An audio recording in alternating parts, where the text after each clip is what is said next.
Assalomu alaykum kanalimiz a'zolari, mehnatni muhofaza qilish bo'yicha hamkasblar Prof Akademiya Milliy mehnat muhofazasi nodavlat ta'lim muassasasi mana bugun Expedit Homes mas'uliyat cheklangan jamiyati xorijiy korxonasi bilan nidolali kran mashinistlari, yuk yig'uvchi va elektr gaz payvandchilarni mehnatni muhofaza qilish bo'yicha seminar, trening shu bilan birgalikda mehnatni muhofaza qilish bo'yicha ish joyidagi yo'l yo'riqlarni aslida qanday ularni o'tirishligi to'g'risida shu dargohga keldik.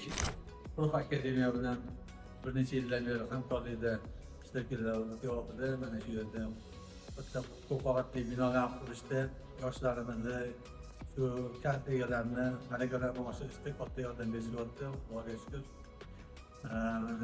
Ularni bilimini olishda sifatli va ularning bilimi haqiqatdan talabi ham kuchli. Shu bilimga asosan bolalar kurs yemasa hozir mehnat muhofazasi bo'yicha konkurssiz yillar davomida xizmat qilib kelyapti. Rahmatimizni aytamiz doim kompaniya nomidan, Expedit Homes nomidan shu o'quv markaziga o'z minnatdorchiligimizni bildiramiz.